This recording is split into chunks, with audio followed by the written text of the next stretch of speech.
Bom dia, boa tarde, boa noite, dependendo da hora que você estiver assistindo esse vídeo.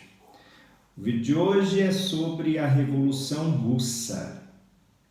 A Revolução Russa foi o primeiro processo revolucionário de teor socialista que concretamente produziu um país socialista.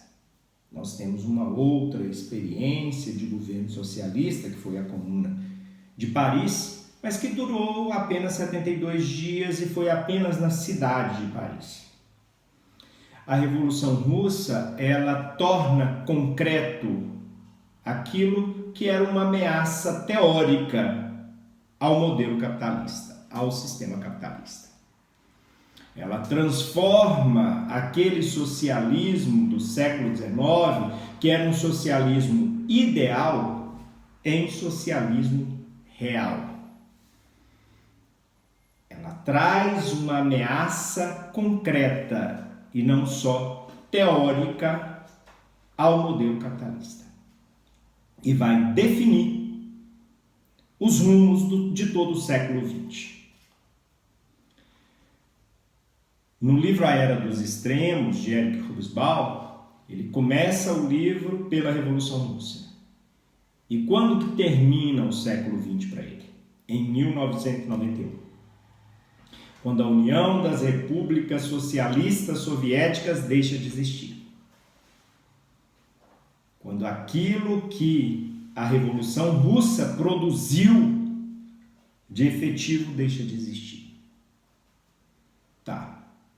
Então, quais são os fatores determinantes para o processo da Revolução Russa? Como que era a Rússia antes da Revolução Russa de 1917, antes da Revolução Bolchevique de 1917, antes da Revolução Socialista? A Rússia era um país ainda semi-feudal. Era um país dominado pela aristocracia, pelo alto clero e pela nobreza. Era um país de absolutismo monárquico de direito divino, um sistema que nós chamamos de czarismo. O czar em russo, ou czar, significa César, significa imperador. O czar tinha poderes autocráticos, tinha poder absoluto. Isso em pleno século XX. Então, quando países como a Inglaterra tinha feito sua revolução burguesa liberal lá no século XVII, a França no século XVIII, outros países no século XIX, como Portugal, Espanha e assim por diante, nós temos a realidade russa um atraso significativo em termos políticos em relação à Europa Ocidental. Esse atraso também é um atraso econômico. A servidão só foi eliminada na Rússia na segunda metade do século XIX. Era um país ainda basicamente agrário, num modelo ainda muito feudal. A transição para o capitalismo ainda não tinha se completado.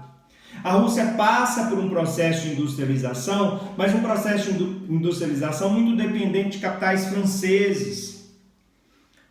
Ela cria sim uma burguesia, mas essa burguesia ainda não manda nesse Estado, ainda não controla o Estado, então ela não passou ainda por uma revolução liberal.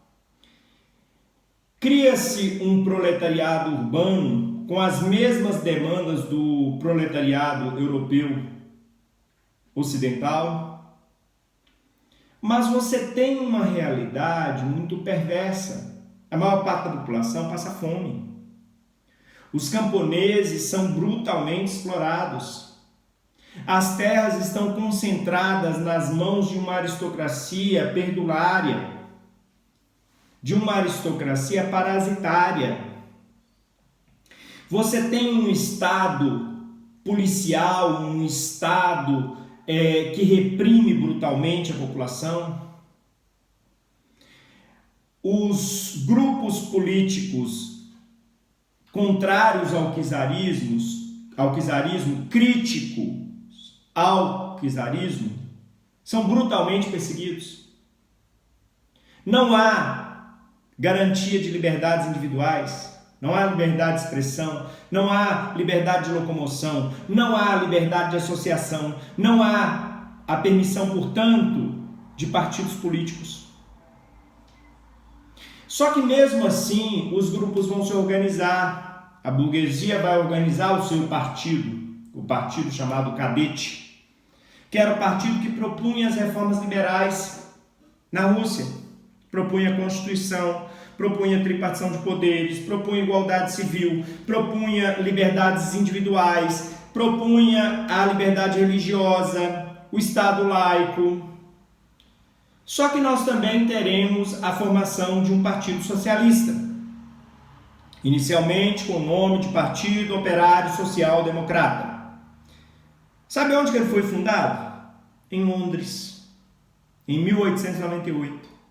Mas por que foi fundado em Londres? Porque se fosse fundado na Rússia, todos os membros fundadores seriam presos, torturados e mortos. Em 1901, esse partido se subdivide em dois partidos. O partido menchevique, que em russo quer dizer maioria, vai ser controlado por grupos socialistas moderados. Seu maior líder vai ser Martov. E o partido bolchevique, que em russo quer dizer maioria, eu falei errado anteriormente, né? Menchevique quer dizer minoria, tá? A maioria são os bolcheviques. E um partido revolucionário, um partido que não aceita aliança com a burguesia, que não aceita a participação nas eleições burguesas, quer a tomada imediata do poder, quer a instalação imediata do socialismo na Rússia. E é liderado por Vladimir Ilyich Ulyanov, Lenin. Enquanto os mencheviques acreditam num processo moderado, num processo de aliança com o cadete, num processo de aliança com a burguesia, de reformas liberais primeiro para depois construir o socialismo, os bolcheviques repudiam isso.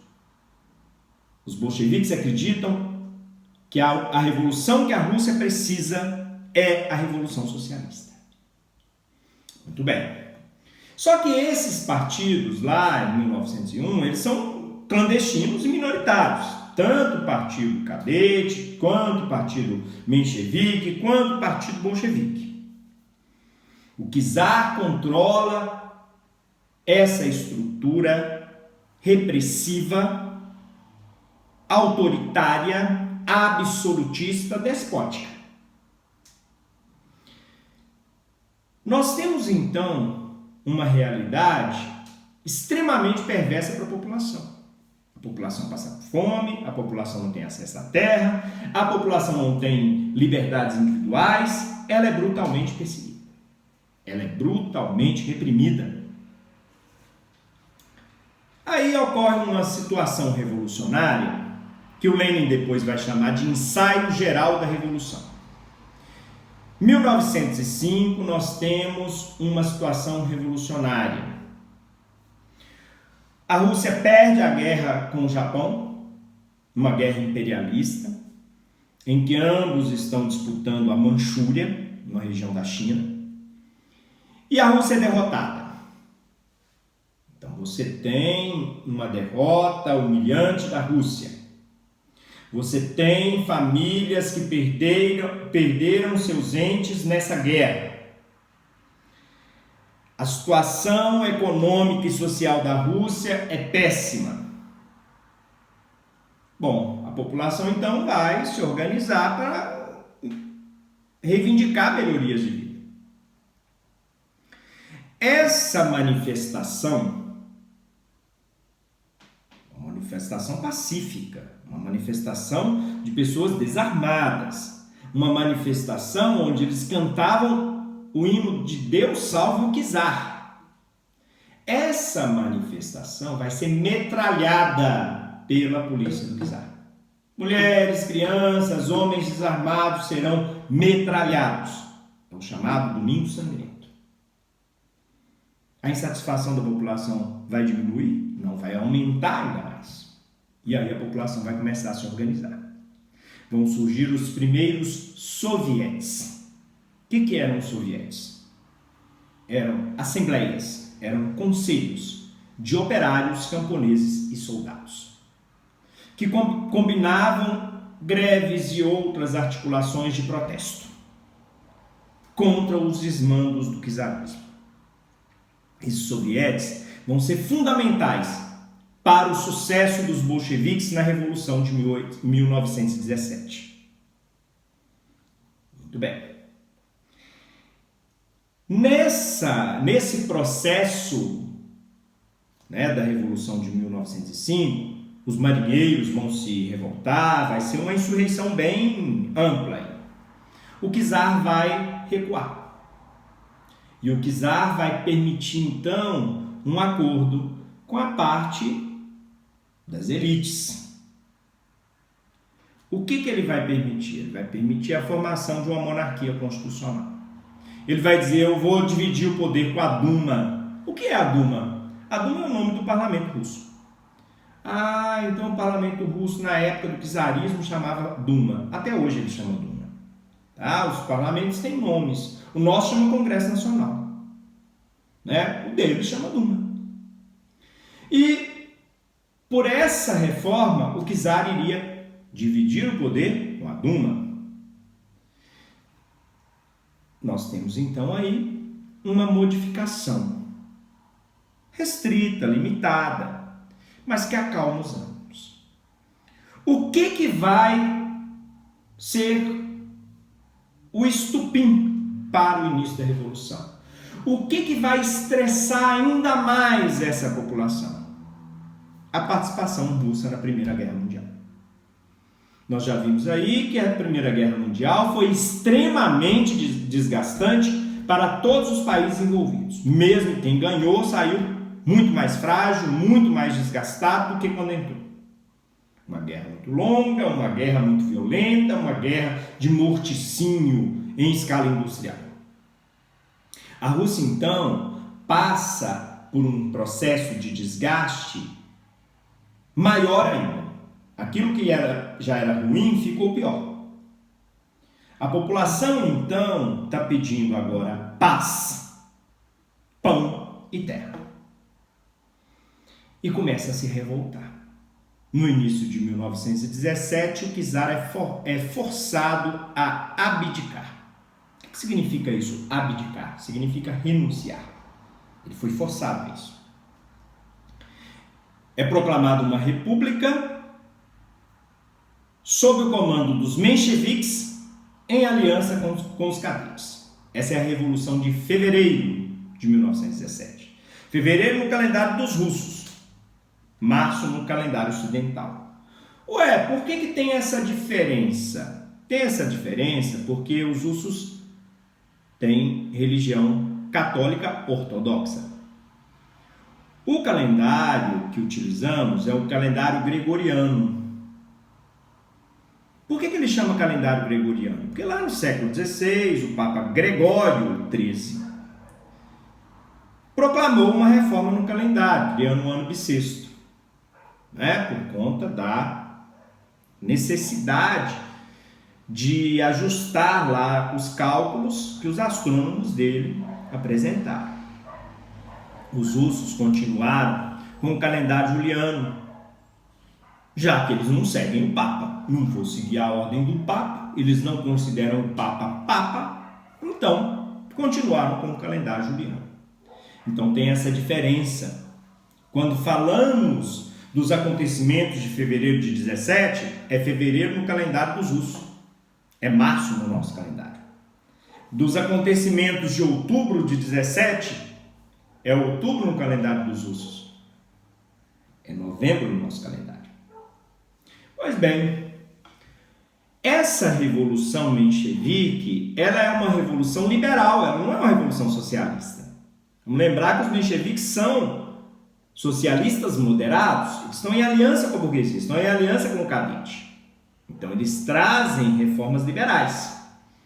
E aí eles vão buscar o apoio internacional para a sua revolução. Quem eram os aliados da Rússia na Primeira Guerra Mundial? França e Inglaterra. França e Inglaterra diziam o seguinte: olha, a gente apoia aí o governo de vocês, só que vocês têm que continuar na guerra. Só que esse foi um problema. Por quê? Porque uma das questões principais que movimentava o povo, que movimentava camponeses, operários, soldados, era o fim da guerra. Com isso, o povo continuou se organizando em sovietes. E os bolcheviques cresceram em liderança política nos sovietes. Começa então o que a gente chama de dualidade de poder.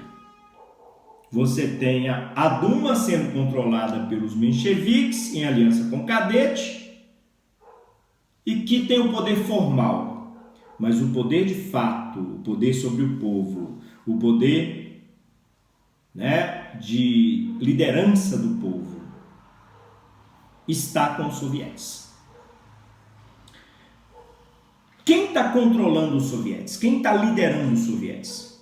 Lenin e os bolcheviques. Então é Lenin, Trotsky, Stalin.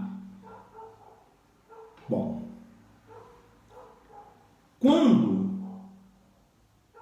chega outubro de 17, os bolcheviques estão suficientemente fortes para derrubar o governo menchevique e assumir o controle. E é isso que vai ocorrer. Começa a Revolução Bolchevique, a Revolução Socialista. Essa revolução é extremamente violenta, gente. Nós estamos falando ali de mortes, nós estamos falando de homens armados, Não estamos falando mais de propostas ideais, não estamos falando mais de um mundo fraterno, ideal, não. Nós estamos tratando de uma disputa de poder efetiva, clara, objetiva e violenta. Quando Lenin toma o poder, ele não toma o poder em nome dos bolcheviques, ele toma o poder em nome do povo, em nome dos sovietes. Ele não diz todo o poder aos bolcheviques, ele diz todo o poder aos sovietes. Quando ele fundar em 1922 a União das Repúblicas Socialistas Soviéticas, ele não funda a República Bolchevista, a União das Repúblicas Bolchevistas, e sim soviéticas. Porque todas as ações dependem das deliberações dos sovietes. Essa participação da população era efetiva. Tanto que a Rússia vai ser dos primeiros países do mundo a aprovar o voto feminino. E a participação efetiva da mulher na vida política, econômica, social, em igualdade de condições com os homens. Os direitos dos trabalhadores serão implementados. As fábricas passarão a ser geridas pelos próprios operários. Será realizada uma reforma agrária distributiva. As terras da aristocracia serão expropriadas. Nós teremos uma mudança de sistema. Sai o sistema capitalista e entra um sistema novo, o sistema socialista, onde o Estado passa a ser dono dos bancos, dos meios de transporte, dos meios de comunicação, das terras, das fábricas. E o conjunto da sociedade estabelece como que essa propriedade vai ser utilizada, através dos sovietes. A gente não pode achar que os donos da propriedade, na época do czarismo, vão ficar lá de braços cruzados. Oh, que legal, estão tomando as minhas terras. Oh, que legal, estão tomando a minha faca. Claro que não. Eles vão reagir. Vai ter uma contra-revolução. E aí, quando em janeiro de 1918,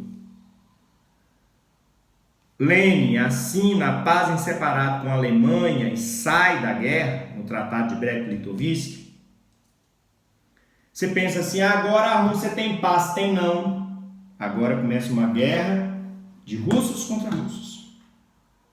A guerra civil, que vai durar de 1918 a 1921. Aí nós vamos ter dois exércitos. O Exército Vermelho, organizado por Leon Trotsky, que vai defender o socialismo, e o Exército Branco, um exército capitalista, um exército que vai defender a volta do princípio liberal capitalista. Essa guerra entre o Exército Vermelho e o Exército Branco vai ser extremamente violenta e vai prejudicar a já combalida economia russa. Lenin, então, vai lançar mão de medidas econômicas radicais, que a gente chama de comunismo de guerra. Nós vamos ter nesse momento aí o confisco da produção dos camponeses. Eles vão ter que entregar a produção e o Estado vai ter que dividir. Né? Muitos pequenos proprietários, pequenos camponeses, na Rússia eles chamavam de kulaks, vão tentar esconder a produção. E aí são acusados de inimigo da revolução, de inimigo do povo. Né? E muitas vezes é punido com a morte. Então não fique pensando que a Revolução Russa vai instituir um reino da paz e da tranquilidade. Não vai ser assim, não. O Estado vai continuar extremamente repressor. Bom, outro ponto aí do comunismo de guerra é o nivelamento salarial. Todo mundo passará a ganhar o mesmo salário, não interessando a atividade que for prestada. Trabalho obrigatório não remunerado. Vai ter dia da semana que você vai ter que trabalhar de graça, né? Para o sucesso do processo revolucionário. Estatização dos bancos, como eu já disse, dos meios de transporte, de comunicação. Tá. A Rússia vai colocar em prática também um modelo de socialização dos bens em relação ao acesso à população. Então você tem a educação sendo toda estatizada e universalizada, o sistema de saúde todo público, estatal, né, universal. Você tem o sistema de transporte também, né? Então as pessoas não vão ter que pagar pelos transportes, né? Porque na verdade elas já pagam os impostos que garantem esse transporte, essa educação, esse sistema de saúde. Muito bem. Então, a desigualdade social vai diminuir bastante aí na Rússia. Tá, e a população vai se engajar nessa luta. E aí o Exército Branco vai ser vencido. Apesar de todo o apoio financeiro, de todo o apoio internacional, capitalista, o Exército Branco vai ser derrotado. Tá. Só que aí Lenin recebe um país, em 1921, que está em frangalhos. A economia está destroçada. O que ele é obrigado a fazer? Ele é obrigado a dar um passo atrás, para dar 2 passos à frente. É a definição dele da NEP. Vamos dar um passo atrás para dar 2 passos na frente. Vamos voltar a práticas capitalistas para construir um socialismo real mais na frente. A NEP, Nova Política Econômica, vai ser isso. Vai ser uma mistura de práticas capitalistas com práticas socialistas, né? Então, práticas socialistas, o controle sobre os bancos, o controle sobre as fábricas, o controle sobre os transportes, feito pelo Estado. Práticas capitalistas, volta à propriedade privada, claro, de pequeno porte, tá? Volta o livre mercado, né? Também de pequeno porte. Voltam as diferenças salariais, né? A valorização dos profissionais liberais, tá? Então você tem uma combinação aí das práticas capitalistas com as práticas socialistas. Dá certo? Dá muito certo. Recupera e muito a economia russa no período da NEP. Tá? A NEP durou de 1921 até 1928. Muito bem. Em 1922, o Partido Bolchevique passa a se chamar Partido Comunista. Um partido único. Então não tinha outros partidos na Rússia? Não, não tinha. Um partido único, centralizado e hierarquizado. Resultado, quem controla o partido controla o governo. Porque todos os membros do governo saem do Partido Comunista. Então não interessa o jogo de poder dentro do governo. Interessa o jogo de poder dentro do Partido Comunista. É isso que vai definir quem é que vai governar, quem não vai governar. Quem vai ter poder, quem não vai ter poder.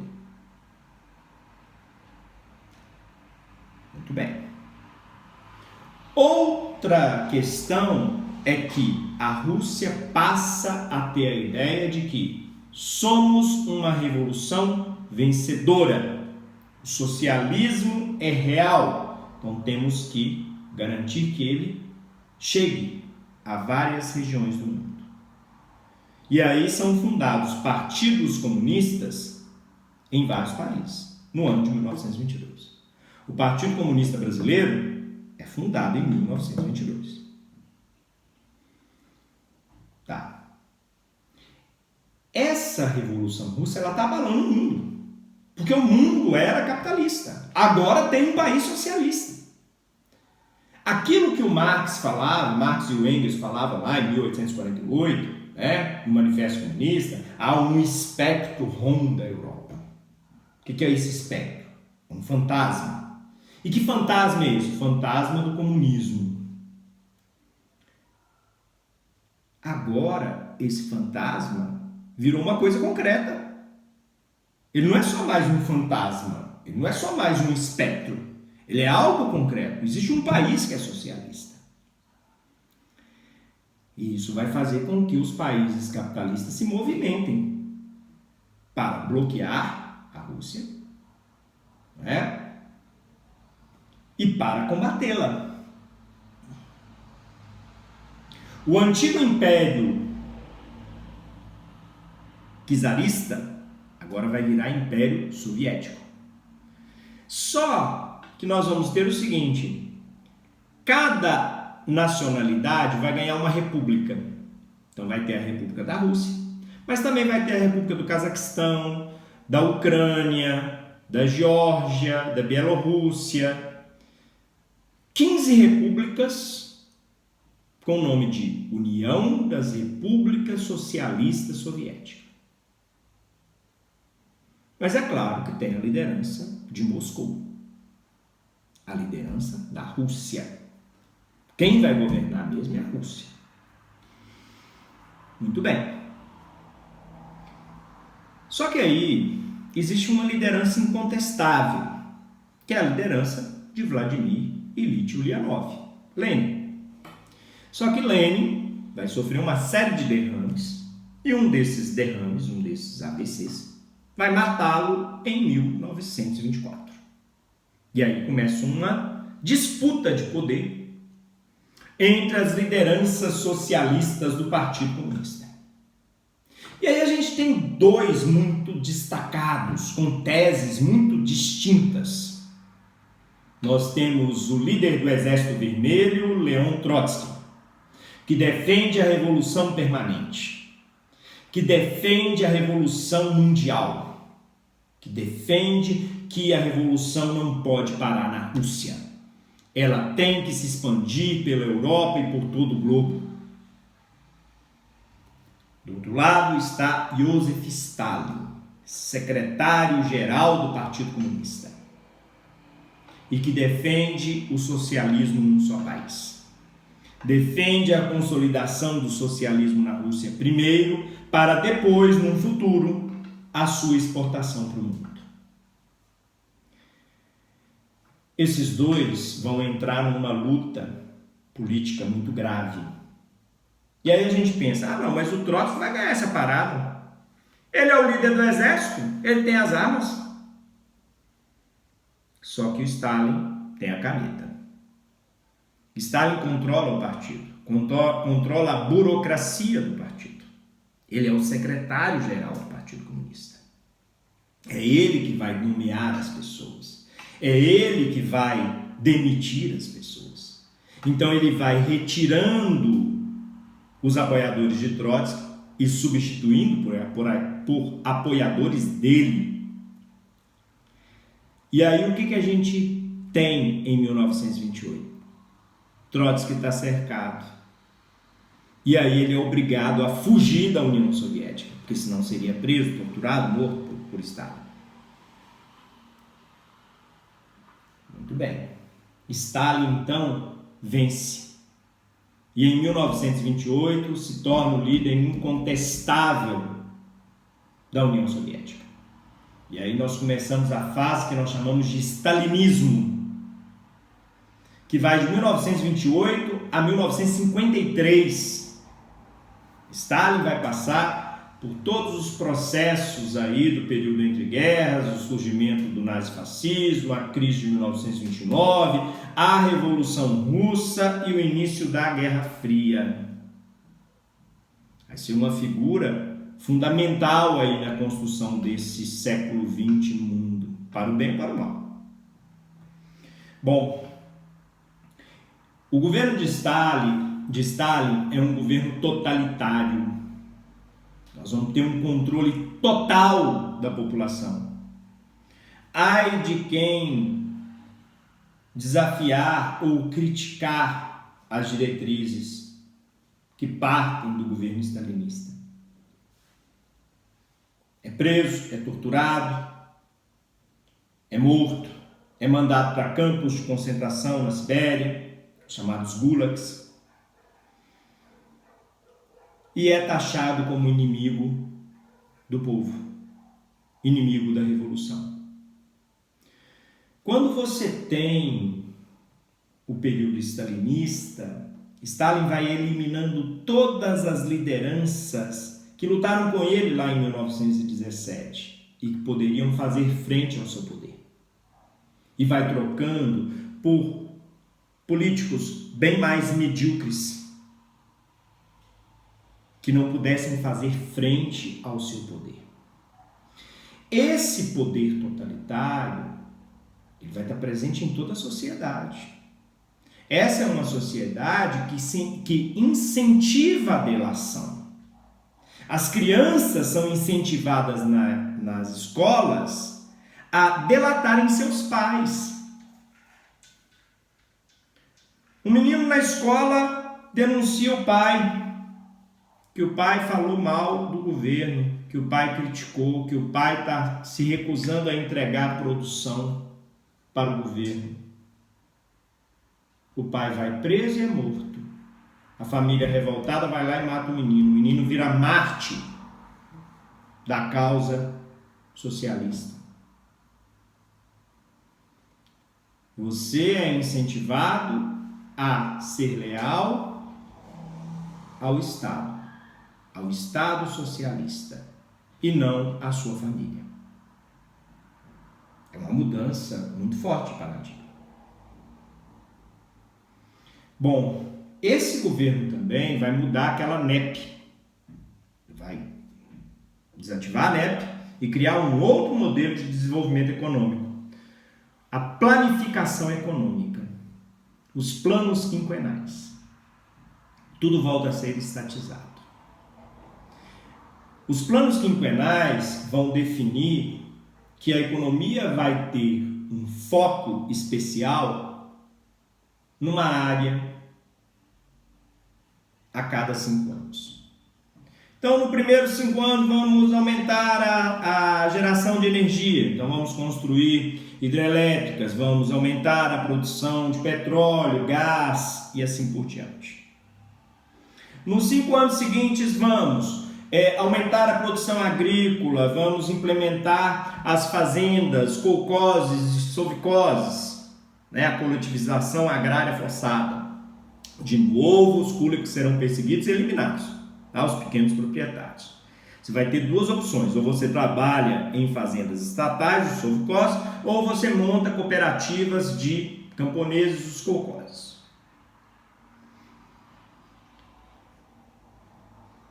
Estrutura-se a indústria nos próximos 5 anos e assim por diante. Os planos quinquenais deram certo? Deram muito certo. Enquanto o mundo capitalista mergulhava na Grande Depressão dos anos 30, a economia soviética crescia absurdamente. Não é?